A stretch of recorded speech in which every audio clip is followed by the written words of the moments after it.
அரசியல்ல ஒரு வெற்றி கிடைச்சோன்னே, அந்த வெற்றிய தக்க வைக்கிறதுக்கும், நீண்ட காலம் தக்க வைக்கிறதுக்கு எதிரிகள பலவீனப்படுத்தணும்னு சொல்லுவாங்க. அந்த விஷயத்துல கடந்த 15 நாள்ல விஜய் தனக்கு கிடைச்ச வாய்ப்ப மிகச்சிறப்பா பயன்படுத்திட்டு, திமுக, அதிமுக 2 கட்சிகளையும் எப்படி பலவீனப்படுத்தியிருக்காரு அப்படின்னு பார்ப்போம். திமுகவுடைய அடித்தள வாக்கு வங்கின்னு பார்த்தீங்கன்னா, பட்டியல் சமூக வாக்குகளும், சிறுபான்மை சமூகத்தினுடைய வாக்குகள் தான். இந்த 2 வாக்குகளையும் தனக்கு ஆதரவா பெரும்பகுதி திருப்பிட்டாரு. அது அமைச்சரவையில இடம் கொடுத்ததன் மூலமா, அதிக அளவுல பிரதிநிதித்துவம் கொடுத்ததன் மூலமா, அந்த வாக்குகள் கிட்டத்தட்ட 90% விஜய் பக்கம் வர்றதுக்கான வாய்ப்புகள் இருக்கு. அதுக்கு அடுத்தது திமுகவுடைய நற்பெயரை கெடுக்கிற விதமா தேர்தல் பிரச்சாரத்தின் போதே திமுக ஒரு தீய சக்தி அப்படின்னு சொல்லி பிரச்சாரங்களை பேசி சின்ன குழந்தைகள்ல இருந்து இளைஞர்கள் வரைக்கும் எல்லாருடைய மனசுலயும் ஆழமா பதிய வச்சுட்டாரு. சோ முதல் தலைமுறை வாக்காளர்கள் அடுத்தடுத்து வரக்கூடியவங்க யாருமே திமுகவுக்கு வாக்களிக்கிறதுக்கான வாய்ப்புகள் ரொம்ப ரொம்ப குறைவாக்கிட்டாரு.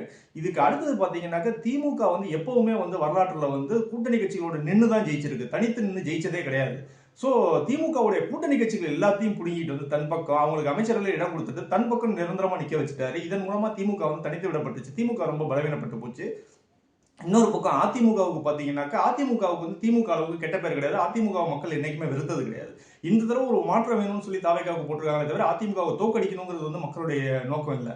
அதனால என்ன பண்ணிருக்காரு அதிமுக இன்னொன்னு எடப்பாடி பழனிசாமி அவர் ஆக்டிவா இருக்கிறாரு. இன்னொரு 10 வருஷம் அவரால் ஆக்டிவ் பாலிடிக்ஸ் செய்ய முடியும் அப்படிங்கிற பட்சத்துல நாளைக்கு தாவேக்கா ஆட்சி மேல ஒரு ஆன்டி இன்கம்பன்சி வரும்போது அதை அதிமுக தனக்கு சாதகமா பயன்படுத்தி மறுபடியும் ஆட்சிக்கு வந்துடக்கூடாது அப்படிங்கிறதுக்காக என்ன பண்ணாருன்னா, நம்பிக்கை வாக்கெடுப்புக்கு முன்பாகவே அதிமுக ஒரு பிரிவு எம்எல்ஏக்களுக்கு அமைச்சர் பதவி தரோம், வாரிய பதவி தரோம் அப்படின்னு சொல்லி சில ஆசைகளை காமிச்சு சில அந்தரங்கமான டீலிங்களை பேசி அது நேரடியா விஜய் அவர்கள் பேசல.